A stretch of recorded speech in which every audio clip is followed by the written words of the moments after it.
in the firelight and take me back again to a place I wanna be.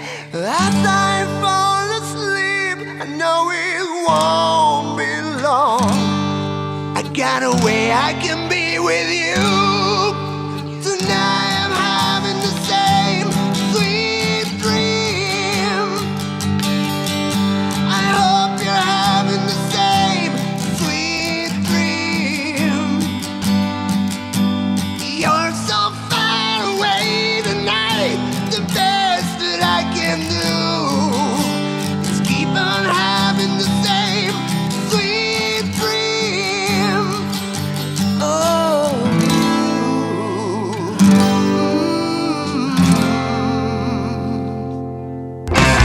sometimes I wonder why the road has taken me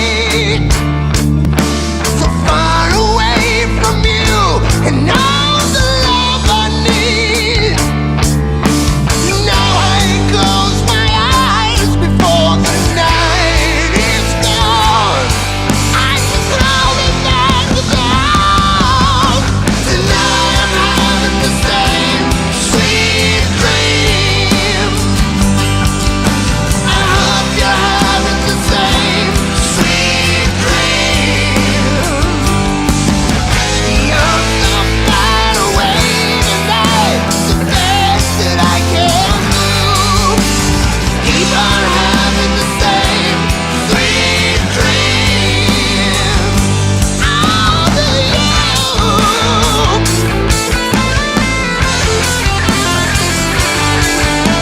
The days are black and the nights are lonely.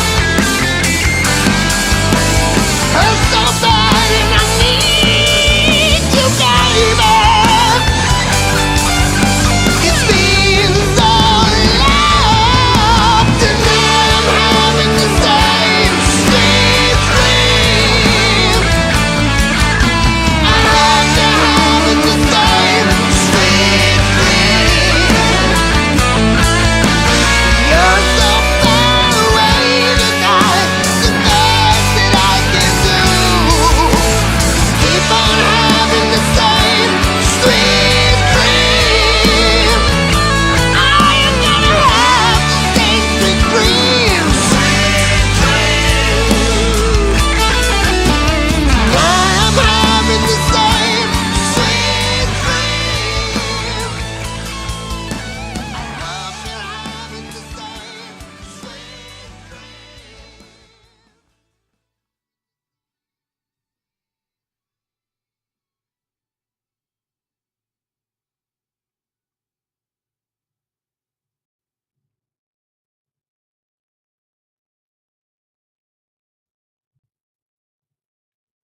That is sweet. That is Steve Priest's version of the sweet. We're going to talk about that and a whole lot more tonight on the show. I'm going to take that source out of there because we're going to switch a couple things over here in a couple of minutes. That fantastic vocal that we heard is by Ari Kamin, or some people call him in the U.S. Ari Kamen. And he's one of the pieces of the secret sauce that keep this hamburger together. We got another member of the secret sauce waiting in the wings. But before we do, I have to introduce my co-host with the most. His name is Michael Muscat. He's a bassist from Windsor, Ontario, Canada. And he's going to be touring all across Canada and the U.S. with a tribute band called Dave Fogarty and the Commotion. His name is Michael Muscat. Hi, Michael. Hey, how's it going? Brother. Nice to be back. Good to have you here, man. Thanks. Okay, we'll switch things around here, and then we're going to join Jimmy here in a couple of seconds. So I'm excited about this. You were the guy instrumental in getting Jimmy on board to do this interview. Yeah, it's great. I love it. I love that he was very accepting to it, and it was great. I just asked him. I said, "Hey, you want to come and join us?" And he's like, "Yeah, sure." It's really funny because that we talked about the show tonight. This whole 3 degrees of Kevin Bacon, or in Canada we call it 3 degrees of separation. So Jimmy turns out plays in the same band as my future son-in-law. Yeah. What are the odds Go of figure. that? What Yeah, the fucking odds are that? that's I mean, right. how, we're talking about those 3 degrees of separation.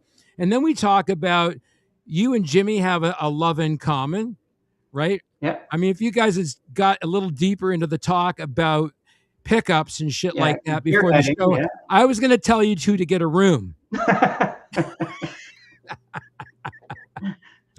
I know, it's But crazy. but you and Jimmy share a love for gear, and so do I, from a different level.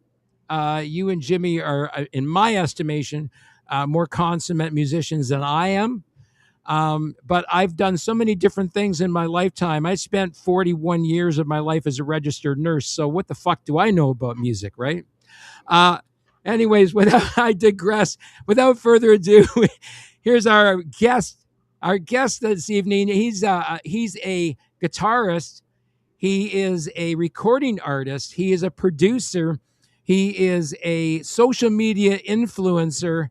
And a whole lot of other stuff we're going to talk about tonight in the show. His name's Jimmy Burkard. Hey, Jimmy, welcome to the show. There he is. Hello, friends. Hey, guy. So great to have you Going. here, man. Right on. I'm happy to be here. Glad to be here with you All guys. right. Well, let's see if we can get this show gone on the road here. We're going to flip around, see if we can get everybody. Not quite. Not quite. There we There we go. go. There's the star of the show right there. We were talking a little bit about before the show. Tell us a little bit about who Jimmy Burkard is. A musician, nature lover, guitar player, gear nerd, as you mentioned earlier. I love everything gear, everything music. If I'm in a conversation somewhere and I can talk about that, I'm happy. I feel comfortable. Same with nature, but socially, I'm a little bit shy, awkward, but the stage and everything in band has helped me come out of all that. It's much better now. But it's for me, it's artistry first and the creation of music. That's my thing. That's what makes me tick. I have to do this. I have to say, you're a cool dude, man. I really love following you on social media. He's fun. I love that name, that lick.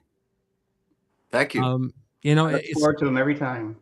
Where'd you come up with that idea? Was it something I'm going to do this sometime for fun or what? I had seen what other guys were doing. I saw on YouTube first, and then Facebook, Instagram, all that. I saw other guys doing it, and they would have, hey, name this song, but it was never a thing. They just every once in a while they would do it, and I just figured, why don't I just? That's the catchphrase, name that lick. So every time I did it, I would say, name that lick, or put the little, description there, and it caught on. So even when I put, say, just a jam, people will put name that lick, and they'll try to name it, but it's not It's just so a jam. it's caught on nicely, and it's Right. fun. Right. What do you think, Michael? Oh, I love it. I watch it all the time. I've always, I don't know if I participated as much as I should. I should get in there, but it's definitely a lot of fun. And I'm like, oh, I know what he's playing. Oh, yeah, it sounds great, And it's more of comes from almost from a fan part of your artistry that I enjoy it personally for myself.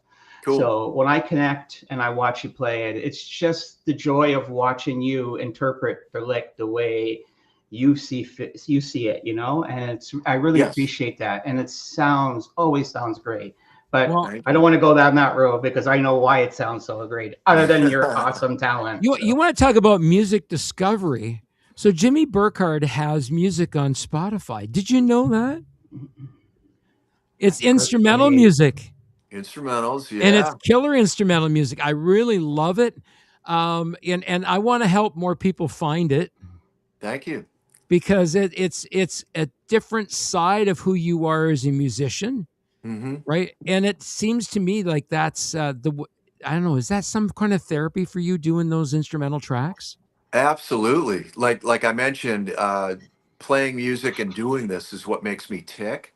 So if I don't do it, I'm miserable. I can get depressed and everything. But that it's another outlet, because Sweet is one outlet, or any other bands I'm in. That's something. But then this is completely me putting out whatever I want. Just instrumental, And if I get something I really like, I'll go ahead and I have my own publishing, and I go ahead and put it out on all streaming Here, platforms. here's an interesting thing. Michael and I were talking about this before the show, and I think that, to be a full-time musician, you've got to be somewhat, I don't know, insane, maybe. Yeah, There's that's almost an part of it. insanity. There's almost an insanity to it. At the same point in time, there's a musical genius that's behind all of that, and everyone carries their own unique mark. You carry your own set of unique geniuses with your music, Jimmy. Thank you. Yeah, it's some people, wow, the tone or the what, and I'll just say, well, it's just the way I hear it, or Right, they like the way I play it. Like Michael said, it's always my interpretation. I'm never going for trying to get something exact. Why would I do that? The original artist already did that, right, and I see guys doing that, and I can appreciate it. I don't get the point of it, because the original artists like Jimmy Page, Eddie Van Halen, those guys, Jimi Hendrix, live, they didn't play it the way they recorded it. That's right. Never. no, It's no. That's about the right. artistic freedom, and the Were those song guys? grows. Were those guys influences for you, Page? Jimmy Page was later on. I think Jimmy Page, he started me down that tone path because I heard that Right, from the older guys driving down the neighborhood in the muscle cars. right. I heard Black Dog and Rock and Roll and a Whole Lot of Love, and I'm like, what is that? Yeah. It drew me in. Talk But about the lick. you know, Those what's that? Whole songs, Lot of whole Love. lot of love. It's a lick. Oh man, that lick, yeah, it gets you, man. And then that drum beat behind it, it's Yeah. swinging. And it's a song that grabs you and drags you in and says, you know what, I want to cover that song. Hmm. Yeah. Exactly. It's mean, it's dangerous, it's sexy, everything at the Yeah, same time. But what a good rock and roll song should have. yeah, Everything. Exactly. it's great. It's great sauce. And I mean, the thing is, I look back at this and again, I have no idea when you were born, but to be influenced by guys like Page and Hendrix, Hmm. then you're old enough to be familiar with that music. I've been around, yeah, I'm Yeah, old enough to know. Um, right. yeah, but like then there was Kiss, Ace Frehley. I was gonna just say Ace Frehley. Ace Yeah. Big Frehley, of course. influence, man. Kiss Alive was the first album I ever bought with my own money. And then the Wow. second album was Aerosmith Rocks. So huge. I listen to both to this day. So Joe Perry's another guy. Uh, Double Live Gonzo by Nugent. I cut my teeth on Right, that because when you start out, and Sabbath, you start out, you're going to gravitate towards the stuff that is more comprehensible. You can pick it up, right. right? And as I learned and got better, then I go to like Rush and then Van Halen. You just It's keep. really funny. You see people at early points in their careers. So yeah, I was very fortunate. I pinched myself that I was at these concerts in 1974. Wow. I saw Frank Zappa and the Mothers of Invention and Kiss in the same year. Wow. Whoa. And I remember being at the Kiss show. This is 1974. So this is before Kiss Alive and all that hype, right? Right. This is way before that. And Ace is still working on his chops and his styling. And I remember them doing, Rock and Roll All Night and then into Let Me Go Rock and Roll. Yeah. And I remember laying there with my feet against the stage. There was no security in those days, really, to speak of. And I was laying on the floor because we had smoked some doobies. And I'm looking up at Gene Simmons, who's leaning over top of me, spitting blood at me. and the confetti's pouring down on me. I turned to my buddy Jimmy that I knew from Romulus, Michigan. There's a connection, right? Oh, yeah. 3 degrees of separation. Jimmy's next to me. I look over him. I go, man, this is so fucking cool. Yeah, it's great. And- For me, for Kiss, and I'll just touch on that a little bit. For me, Ace, his beautiful imperfections and who he was. I mean, it's just incredible. And I loved it because he really expressed himself. It was just all natural for me. And that solo in Kiss Alive 2 and Shock Me When I heard that solo for the first time, that's what grabbed me, and that's how I had to get that album and get into it. And Oh, yeah. he's the reason I picked up a guitar. He's really the reason, you know. So. I loved his sense of humor, man. I remember that one interview, right? They're talking to him. They go, "You're the guitar player." He goes, "No, actually, I'm a plumber." That's so good, that interview. Yes, it Hilarious, is. man. And you Tom just Schneider see show. Gene. You see Gene just fucking scowl as soon as he says that. He's cringing. Yeah. He stole He's like, because he stole the show, man. He stole the He show did. with that line, right? He did. Ace was God the bless coolest one in Kiss. Absolutely. Oh man. Yeah. He was the definition of cool, and he was a guy that, you know, he lived the rock and roll lifestyle. Oh yeah, he did. You know, and he lived to tell the tale. He didn't die at the cautionary age of 27, No, man. right? You know, through some misfortune later in life, he passed away too early. Mhm. But people who still saw him play live just loved his shows. Yeah, he always delivered. You know, it's Ace Frehley, man. You know, even Yeah. later on, I'll give him a pass. That's Ace Frehley. Yeah. He's Yeah. iconic legend. I got to shake his hand at least once in L.A. I There was was going to ask if you met him. this place called the Key Club, and his girlfriend at the time was playing, so he was hanging out watching, and I knew the girlfriend, Right. other people, but yeah, there he is standing there. Hey, so how you doing? He was cool, you know. So how many times over the years did you do the switch off the one pick and do the Oh man, gotta do that. Yeah, That was so Stutter. trademark, right? Yeah. Yeah. Cold gin, man. And then you Yeah. get some nice feedback along with it too, right? Get the feedback coming in as you do it. Yeah.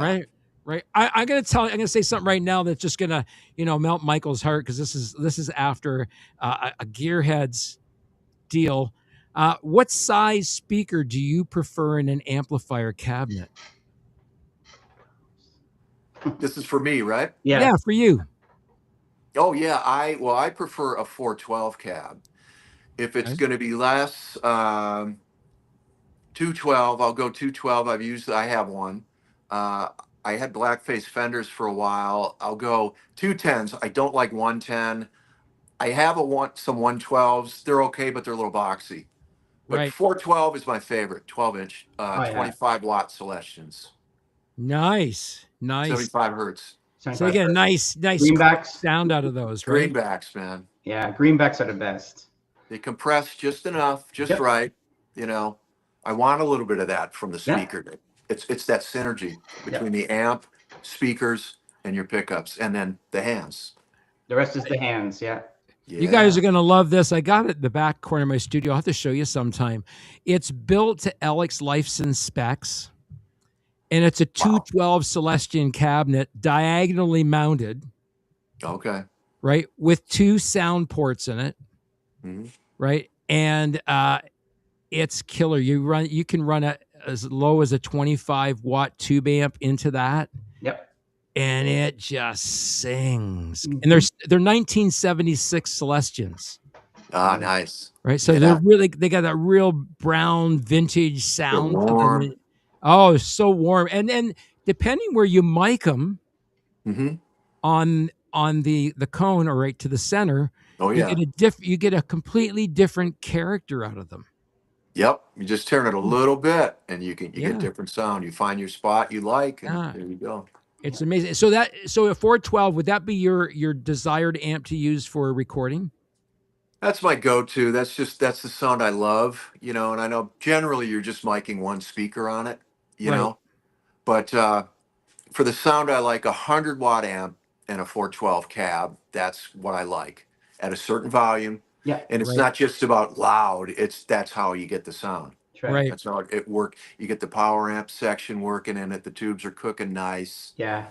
You get that right amount of push. Yeah, You the know? right amount of push. You get that Yeah. thwack, that punch. Yeah. If it's too low on the master volume, you won't get the punch No. or any clarity, really. It's all preamp. That's why I like the sound. 100 watts. I think the 100 to 412 relationship has always been great. You know, always. That's me. You know, That's it's me. classic. It's definitely a dichotomy in there when you look at, you know, the wattage of an amplifier, the type of type of power tubes that are in the amplifier as well. Hmm. And you got to get it just set right to cook those tubes, right? Yes. Yep.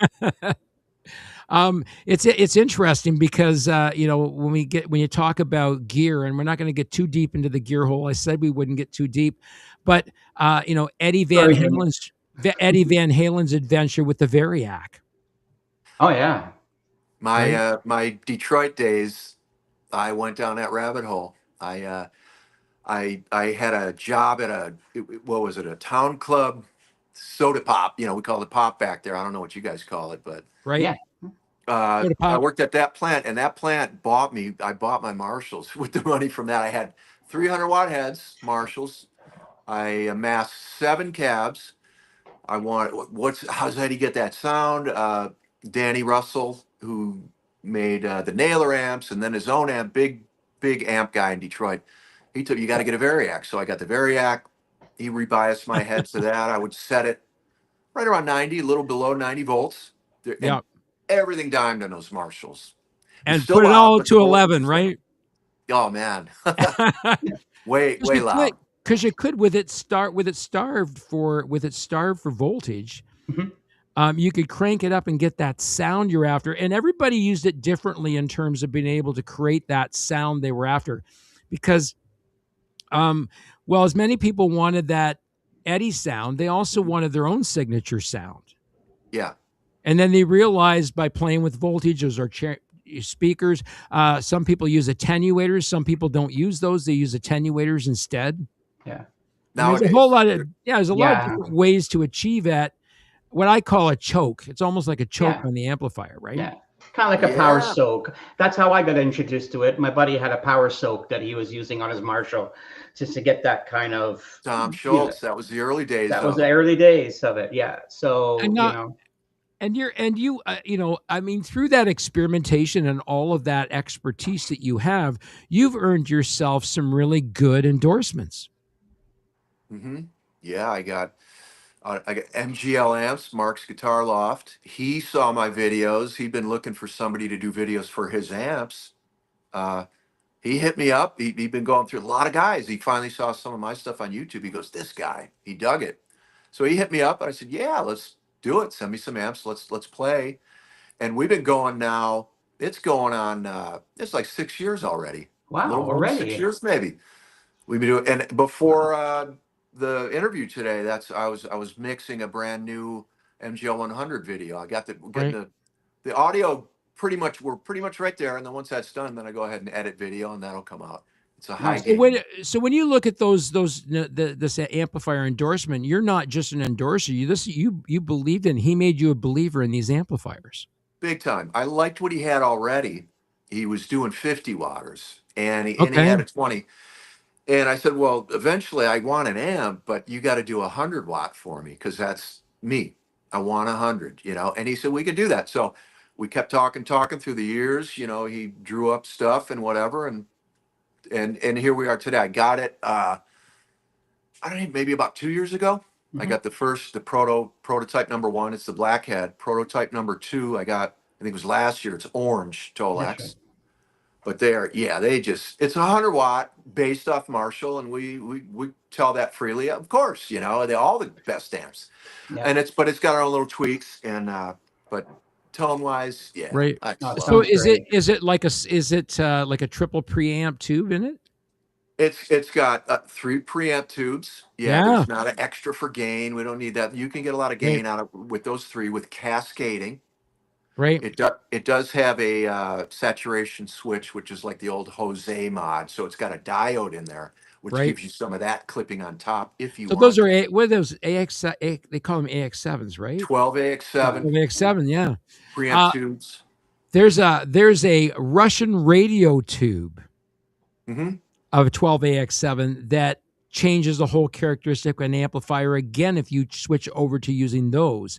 Hmm. It's old Russian technology and it's a kind of a brown tone. Hmm. Mhm. I understand. I've never used them, but I've read a lot about them. Oh So yeah, I've gone down the new old stock tubes, and you can pay some good money for that stuff. And yeah, you're getting into 5%, maybe 10% difference where your audience doesn't know. But if you're in a studio tweaking, you hear it. Hmm. Right. But you know what I'm saying? Like on stage, are you really going to notice? Maybe not. Right. So would it be safe to say that Jimmy Burkard has a signature sound?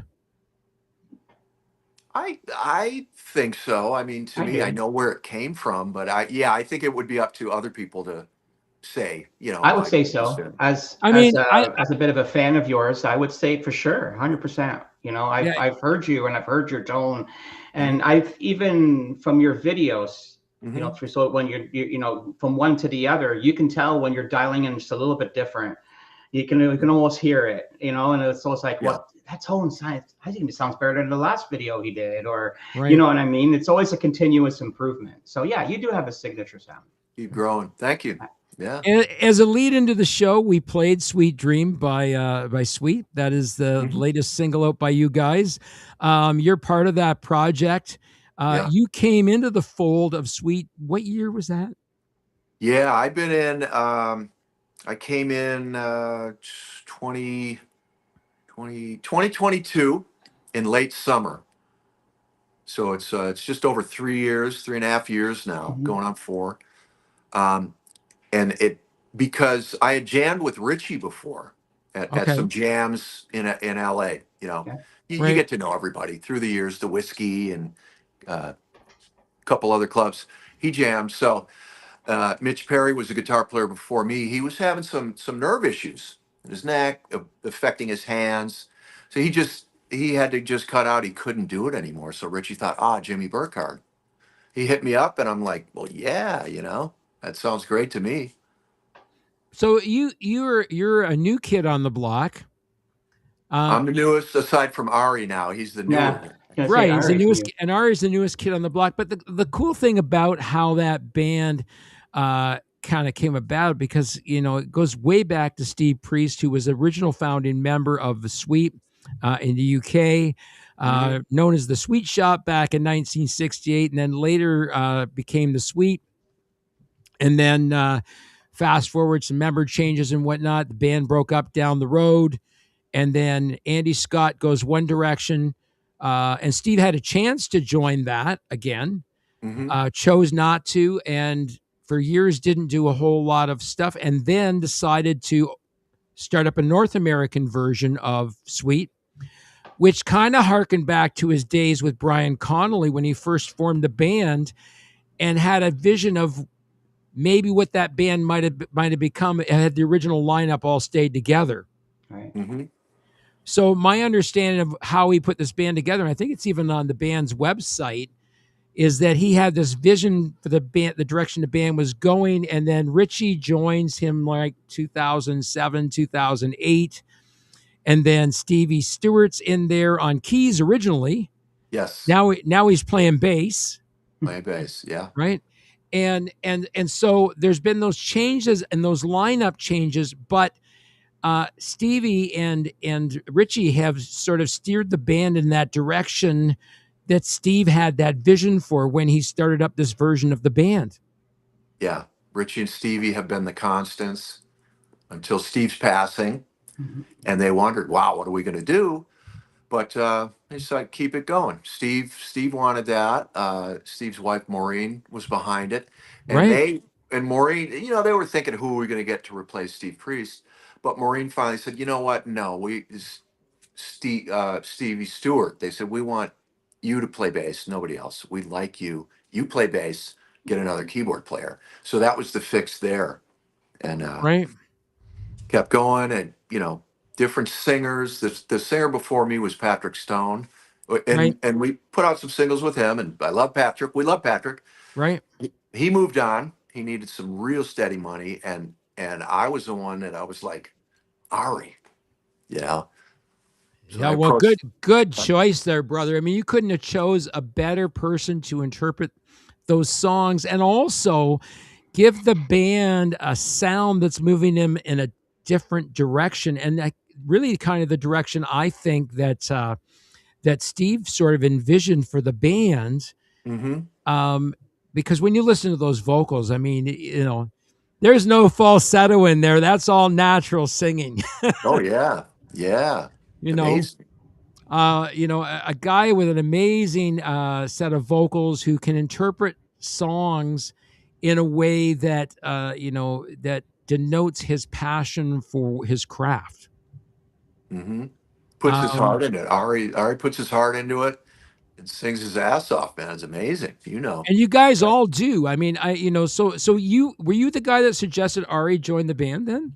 I did, and I Wow. suggested him, and he was doing a sit-in at the Whiskey with Hookers and Blow, Dizzy Reed's band. Right. Okay. And so yeah, I said, I had talked to him already, and so then Richie and I went up to see him at that show and talked to him more. Hey, how you doing, Right. brother?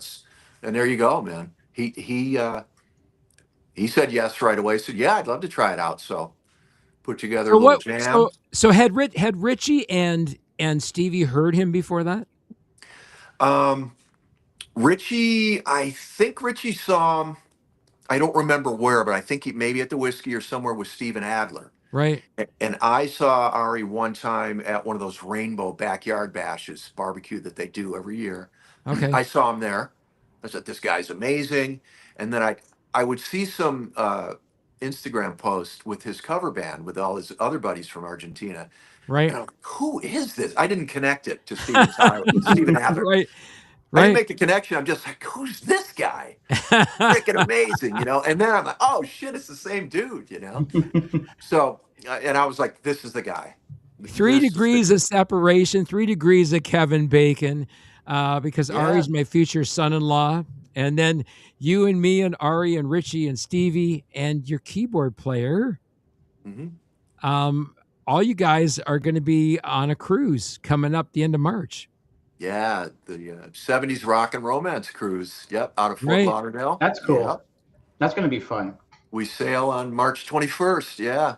So it may be a romance cruise for everybody else. For all of us dudes, it's going to be a bromance cruise. Romance, talking beer, whatever, talking cheeseburgers. That's Yeah, right. have some fun and kick back and enjoy all that life has to offer, and then watch you guys do some killer sets on the cruise. That's going to be cool. That's it, man. Yeah. So when the guys hear Ari for the first time, you'd heard him obviously Yeah. at some jams. Yeah. When you guys got into rehearsals, how did that go?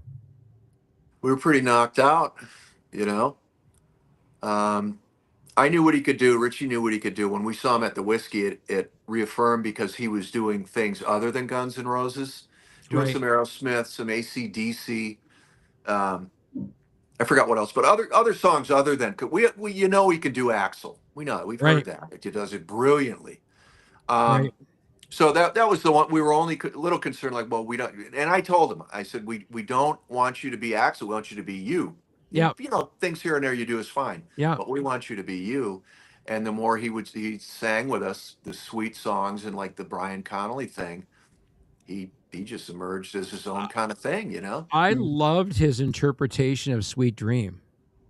Yeah.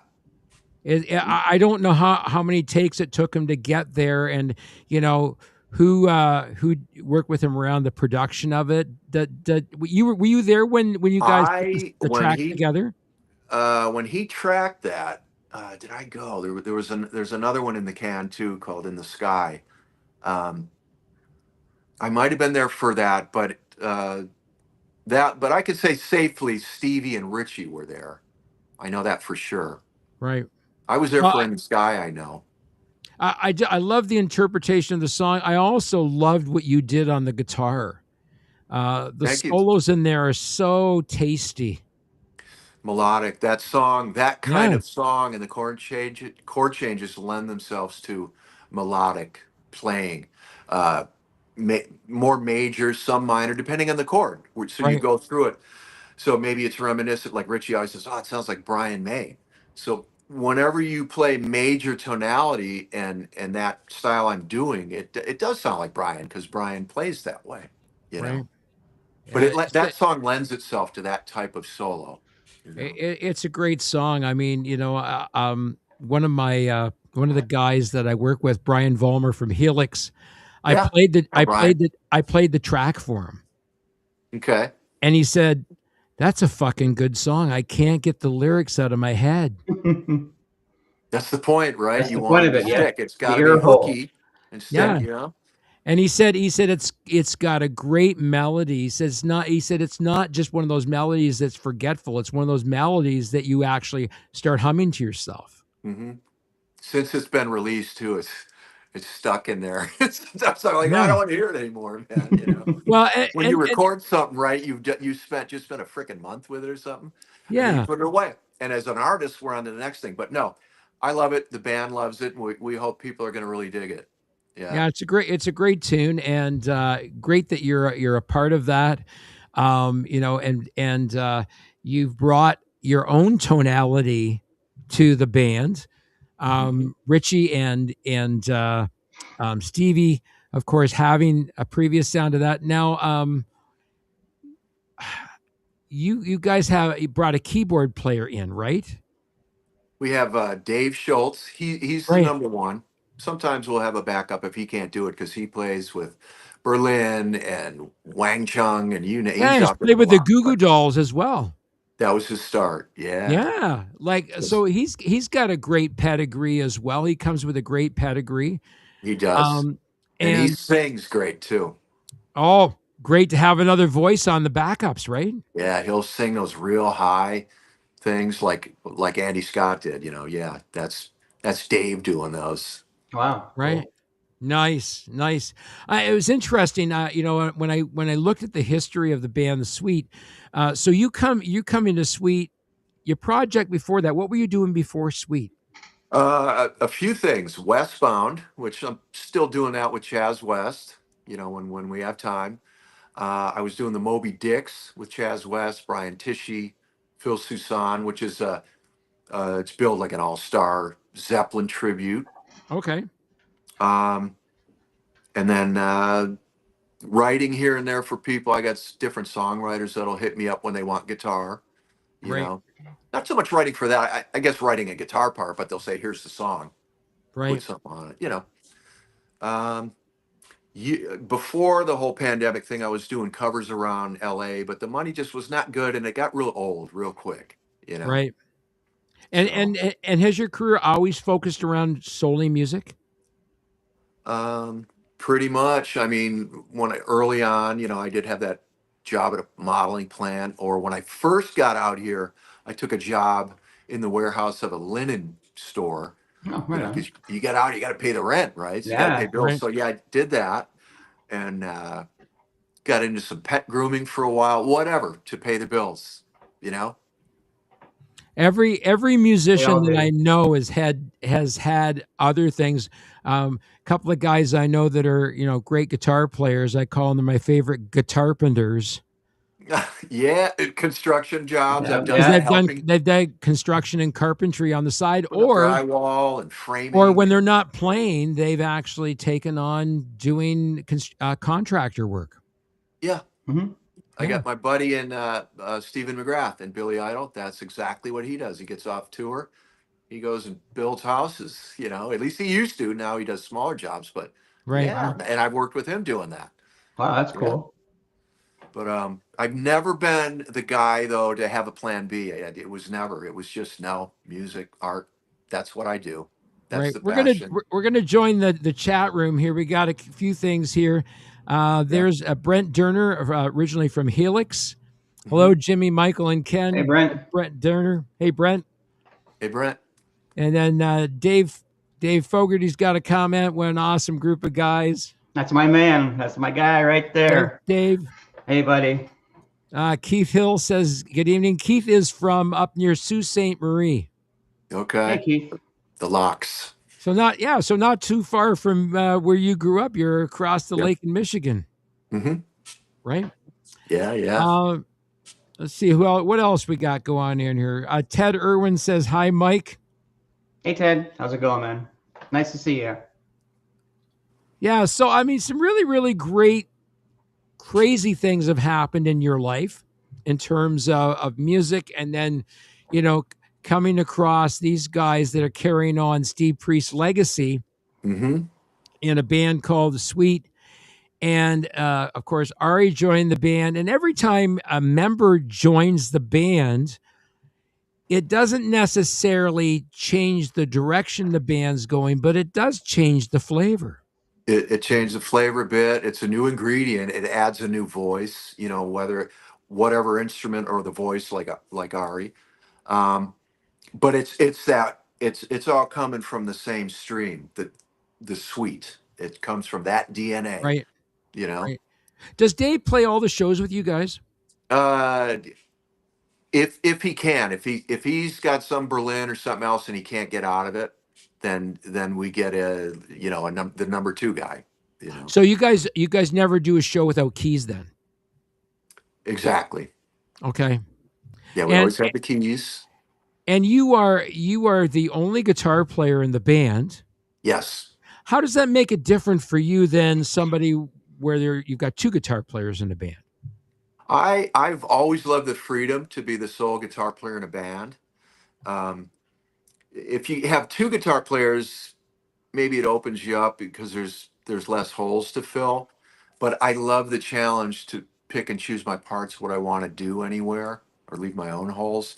And I'm pretty mellow guy too. So if I got another guitar player, I'm always going to be like, oh yeah, it's cool. You play that, and then I'm Yeah. going to end up shortchanging myself. You know. Mhm. Right.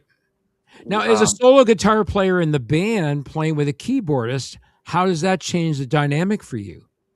I love playing off a keyboard. I love that because it's a different timbre and a different sound. You can dial it in. Say if he's got a growly Hammond B3 kind of sound, that's Right. similar to Okay. guitar. That's like Deep Purple. Right. Um, but I like that because the keyboard player can do like pretty melodies over if I'm just doing power chords or Right. something. Right. There's a dope keyboardist. I don't know if you've been following it all on Facebook or on social media. His name's Lockley Doley. I don't know And if I've run across them. this No. guy is a keyboardist extraordinary. You got to follow him because right now he's on tour with Joe Bonamassa. Oh, okay. Oh, okay. I think I know who you're talking about now. And he's got a Hammond B3, but he's also got one of those keyboards that's got the whammy bar on it. Yes. Oh yeah. Yep. Right Yeah, off the top. Yeah, and he's Australian. His name's Lockley Doley. You got to check his stuff out, man. He would be a great guy for you to get in touch with because he loves to do collabs. I'd love to hear him. One of the last songwriting gigs I did last year, it was with a keyboard player from Bonamassa. I don't think it was him. It was another guy who plays with Right. Bonamassa. I could see Lockley and you working together on an instrumental track. You have to send me a link to his page. So I will. I'll yeah. send it to you because I think I think he would probably like to collaborate with you. He's an interesting dude. I've tried to get him on the show because he came to my attention. He toured with an artist that I've worked with off and on over the years. Her name's Sarah Smith. She's a Canadian artist from the West Coast, originally from Ontario here. And she did a tour of Europe with him. Okay, Oh, right that's on. nice. Yeah, and that's when I first heard his keyboard. This guy literally stands on his keys when he's playing them. He jumps Beautiful. all around. He doesn't stand still. This guy is like a jack in the box when he plays his keys. Putting That's on cool. a show like Keith Emerson. Yeah. Oh yeah, he's very much like a Keith Emerson energy kind of guy. Yeah. Does he get the knives out on the keyboard? I haven't seen him with the knives, but that fucking whammy bar, it changes a whole octave. Of course it does. Yeah, it's That's great. cool. Yeah, it's pretty amazing. And the stuff he does on it, he does Hendrix on it and stuff. That's just amazing. Oh, I love that. Yeah. Yeah. So Very cool. I think he'd be a fun guy for you to get together and say, hey, let's put an instrumental together. I gotta hook up with him then. Yeah, definitely. So you mentioned there's another song in the can. Yeah, we have one called In the Sky, which is a bit longer track, heavy Right. rocking out, maybe a little more adventurous, proggy even. We Right. got that. We got there's another one. We're working up to an album. No, this is the last single we're putting out. What we're working on now is an album. So That's that's why great. I've been missing out on some Name That Lick stuff. I've been writing songs. You know, So what Ari I came over and recorded before he went to Florida. I got to get him back in here too, because I got more songs for him. Let's put the words, man. I don't do words, so I write the wow. words. Come on over. So we demo them here, get them rough, and then the ones we pick, we'll do them out at Stevie's. You know. Very cool. Mhm. Nice. He actually he loves working with you guys. He finds you guys probably the chillest guys he's ever worked with. Cool. He looks at you guys not only as fellow musicians, but he looks at you guys as brothers. So I love that vibe. Yeah, we love him too. I didn't know him much, and now that we've worked with him together, I'm like, wow, what a nice dude, you know?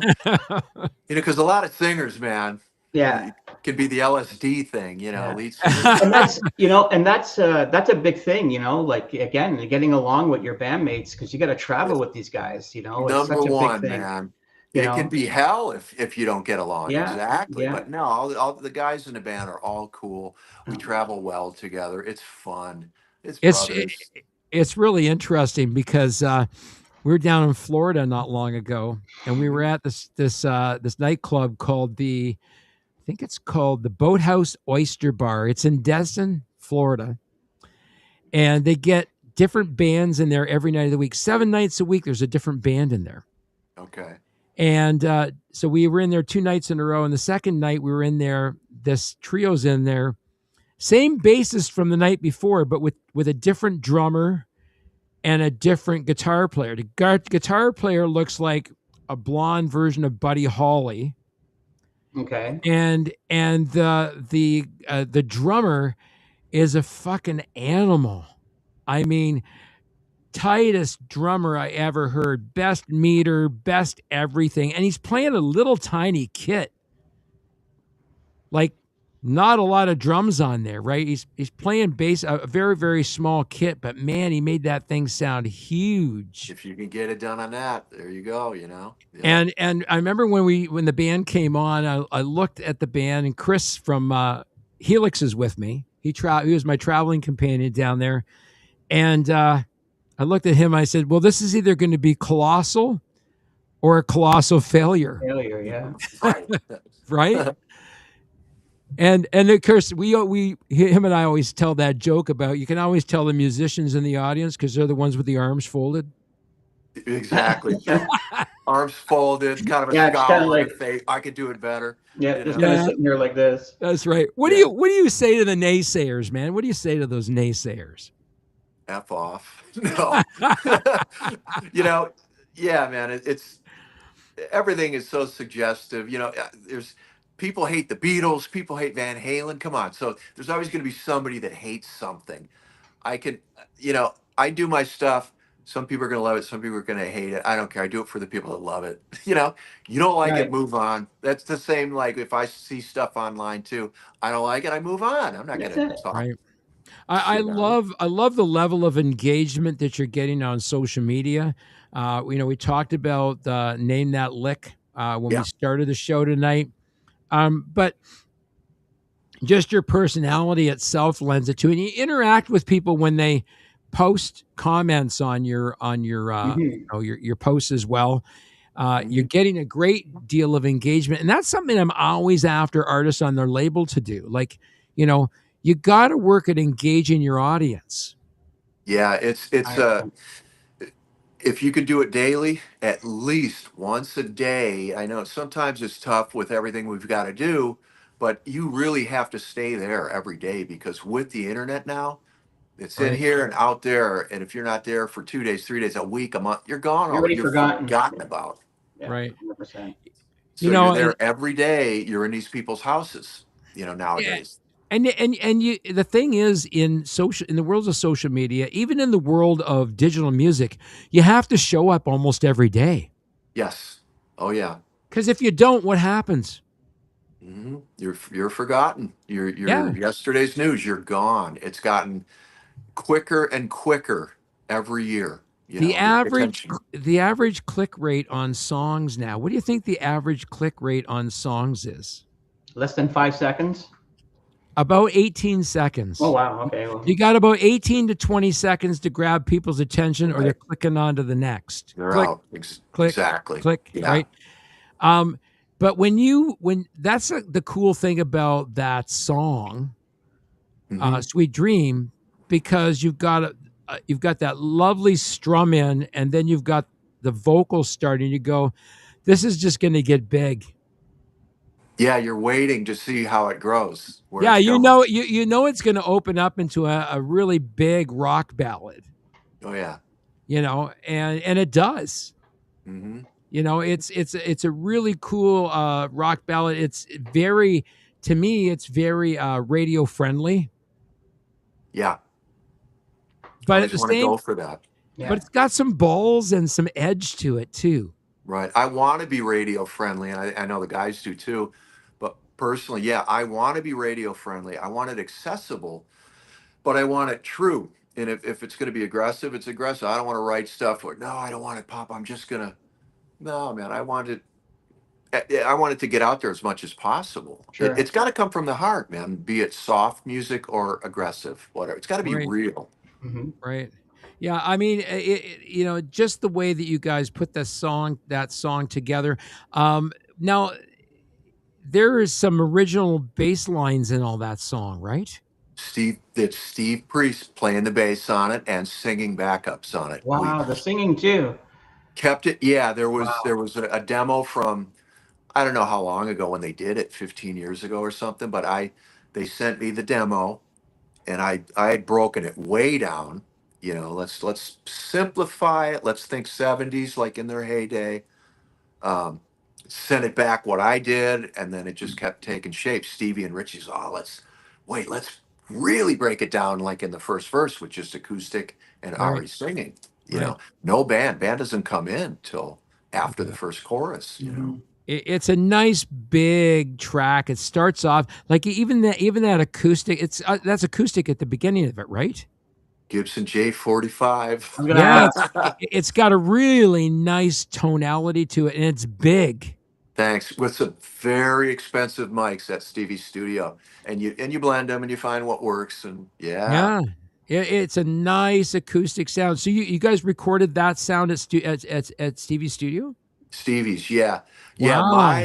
My place, I can do demos here. I can do electric guitars, but acoustic, he's got the better mics and the better outboard gear to do that. Right. Same with vocals. Ari cuts the final vocals at his place. Right. Yeah, It's pretty cool that you guys constructed all that together and found a way to put that track together in a way that preserved what Steve had contributed to it.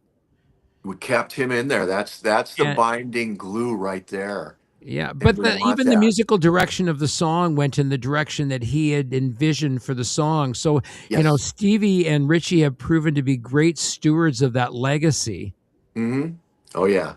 And I see that, um, I don't, and again, we were talking a little bit about the history of the band, where it had come from, and way back in the days when he and Connolly first joined the band, because it was Brian Connolly that actually called him up, Mm-hmm. I believe, and said, we'd like you to join this band that we're putting together, and he was the original bass player of that band, and it was him and Mick Tucker. Yeah. And it's just really, really interesting. It was really interesting because, way before this, there was this thing called Wainwright's Gentlemen. I don't know if you ever heard of that. I'm not familiar with that. No. So they were a band that pre-existed Sweet, and they're kind of like the nucleus of where the Sweet came from, because Ian Gillan was even involved with that project at one point. Really? Okay. Yeah. So, I mean, you've got all these guys that are steeped in rock and roll history. Ian Gillan, of Deep Purple, and you've got, guys that went on to do other projects later on. And of course, Andy Scott, who, took his own form of the Sweet over into the UK, and over into the European Union. And then sometime later, you got Steve going, you know what? I want to start up a Sweet again, because there were a couple of false starts there too. There were some original members that had gotten together and they did so. I think they did some studio work together, and were thinking about reforming the band. And then it never took. And then sometime later, it was Steve said, "Yeah, I want to start up an American version of Sweet." Mm-hmm. But I really want to take it in the direction that me and Connolly and Mick were taking it originally, Yeah. because they were the core nucleus of Sweet, which was before that called Sweet Shop. Yeah. I mean, it's just so weird. You look at that history and you go boom, boom, boom, boom, boom, and Oh, then yeah. all of those different connections. Because about the time that Sweet is being formed over in the UK, you've got bands like Led Zeppelin that are just in their infancy, and you've got Jimmy Page and John Paul Jones, who were like session players over in the UK That's right. during that time. And then I was telling tonight, Michael, before the show, John Paul Jones helped arrange and played bass on "To Sir with Love." Mm-hmm. Right? I mean, I didn't know that. He's the secret weapon in Led Zeppelin. He really Oh is. my Oh God, God. yeah. Multi-instrumentalist, helped arrange a lot of that stuff. Yeah. Man after my own heart. There's a guy who arranged musical scores and yet ended up in one of the most iconic rock bands in history. Mm-hmm. So crazy where people came from. And even Jimmy Page, who played all kinds of session work on other pieces of music that you would never envision him playing on. Right. Exactly. Pretty crazy stuff. Have you done session work in your time? Yeah. For certain songwriters will call me and they need guitar. I do it for them. Right. Generally electric, sometimes acoustic. Right. But yeah, I do that. That pays some of the bills sometimes. I know who might want to use you some point in time, and he's Oh. watching this show tonight. His name is Brent Durner, Mm-hmm. and he is the second half of My Wicked Twin. He's just finishing up his 6th studio album right now, Cool. Yeah. and he's always getting guys that play guitar, because he said, I don't play so much anymore. He said, there's other guys out there that I like their musical style, so I'm going to hook you up with Brent as well. Sure. There you Let me go. know. There you You go. guys, Another you guys gig. you might be able to Hell yeah. collab on. You might be able to collab on something together. Yeah. Let me know. He's got six studio albums out since he left Helix, Wow. and they're all very, very unique. Some of them started out as straight up rock and roll, and then of course it progressed and morphed more into what I call avant-garde rock and roll. Right. So I think I saw Helix open for AC/DC on that Back in Black tour. Pretty sure I was. Probably. They were on that. It was Joe Lewis, Oh, Right. right. Detroit. no That was a doubt, no loud doubt. show, and we like playing with those guys too. We've done festivals up in Canada. That's right. That's right. Great guys, man. We Yeah. tried to get you guys hooked up at the Arcada Theater in St. Charles. Oh yeah. Okay. We were trying to make that happen. It didn't happen, but I'm still hopeful that some of the agents you guys are working with down in the U.S. are going to get you guys on a bill with Helix. They would love to open shows for you guys. We get something else going. I'm sure we will. Yeah, we like working with them. They're all Yeah. cool.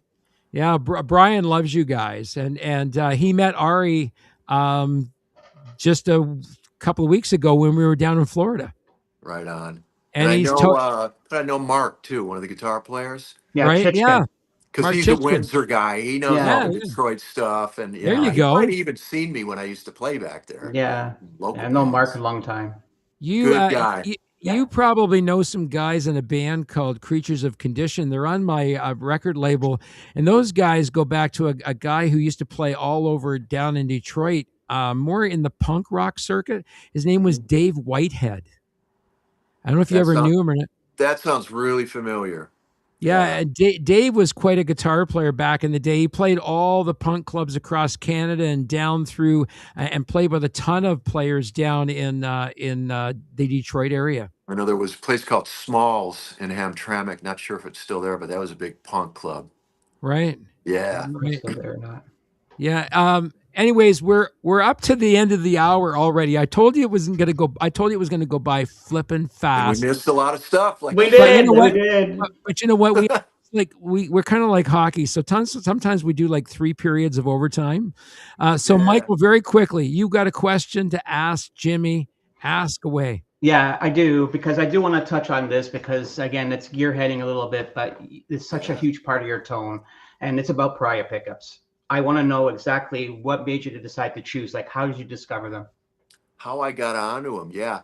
So number one, I did take notice that they were from Detroit or near Detroit. You know, hey, right over. Oh, I know, Sean. Number two, Nice guy. oh, super nice. The second thing was a couple local guys. Jacob Stibbe Okay. was using them, and Sam Colton, who's with Faster Pussycat and Oh, yeah.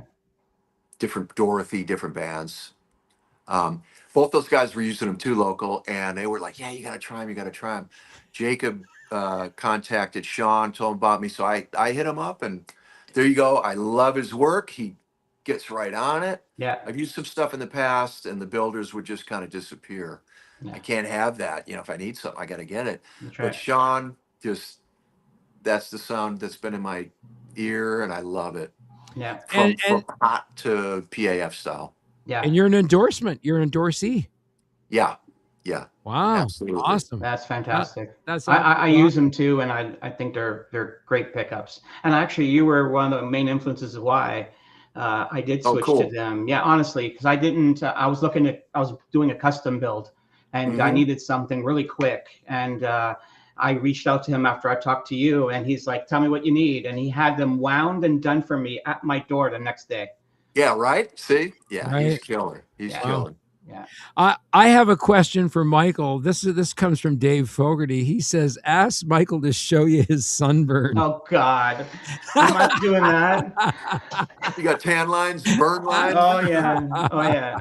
Yeah. I'm He so he white, man. I'll be yeah, hiding in the shade on that cruise. he was such a great has great hospitality. We're at his condo down there. We missed you by about a few days. I think you guys are just wrapping up in Destin when we arrived in Fort Myers. And yeah, I went out there and laid on the sun, no protection or anything, and decided I can handle it. And then the next thing you know, I'm walking like this, and they're like, "What's wrong?" I'm like, look, and they're Oh like, "Oh man. God." Yeah, just So- brief exposure is what you got to do down on those beaches. Yeah. Yeah. I'm not a big believer in sunscreen. You just have to just do slow exposure, and eventually your body starts, the Yeah. melatonin changes, and you're good to go. Yeah. Well, I got Maltese Right. blood on me, so I'm used to the Mediterranean, but I've been sitting in this Canada weather too long. So Listen. Ari's from Argentina, right? And so we saw him down in Fort Myers with pretty tied up, and then we left. We were up in Destin, and he ended up in Sarasota. So I said, you got to go to Siesta Key Beach. So he went to Siesta Key. The tops of his feet were so sunburned Oh. Oh. that he put his boots on, and every time he walked, his feet were throbbing. He's cringing with every step. every step. Oh my God. He showed me the tops of his feet, and they were like, really red. I said, get out the aloe vera, man. Slather that shit on. Oh yeah. Yeah. Jimmy, it's been a pleasure to have you on the show tonight. And I feel like always when we have guests like yourself on the show, we just sort of scratch the tip of the iceberg, right? And we got to have you back. Love Would to love have it. it back. Yeah. And we'll definitely discuss that over, I don't know, what's your favorite drink? I've been sober for 19 years, so water, Oh. coffee. So I'm a you're big coffee guy, Oh, so there are we you go. We'll do coffee. Are you a neat coffee drinker? Yeah. You know what I call I'm, a neat coffee drinker is all Neat. black. I like it black. Yeah, I Me like too. it black, and I will brother. I will Beans get and water. All That's right, it, man. all right. So Beans you and and I are water. you and I are doing morning coffee together. good black coffee, man. Yeah, Oh, let's find some great brew on that cruise, brother. right on. All right. Well, listen, it's been a pleasure having you on the show, and you bring such a great musical expertise and lots of experience to Sweet. Thank you. I think you're part of what makes the band go by its name. Some sweet tunes going on in there. So look for more from these guys, from our friend Jimmy Burkard, and watch him on Facebook and on Instagram. It's called Name That Lick. You guys got to check it out. It's awesome. Check it out, and you can just go over to Jimmy's profile, and you can click follow, and then you'll get notified every time he goes up. Oh, here's my challenge to you, Jimmy. Okay, you should do a live Q&A. Yeah, absolutely. Yeah, do a live Q&A talking about guitar tone. I think you would get a lot of people interested in what you do to achieve various tones. That sounds That's like a great fun. thought. I tried it once, and I got all like weird, embarrassed. I stayed on for maybe 2 minutes. And I got out. But Well, absolutely good. Okay, And you know what? I'll tell you what. I'll do a Jimmy Burkard Q&A with you. There you go. That's a better way when somebody is. I'll do the Q&A with you. You sit there with the guitar. You give everybody the tones.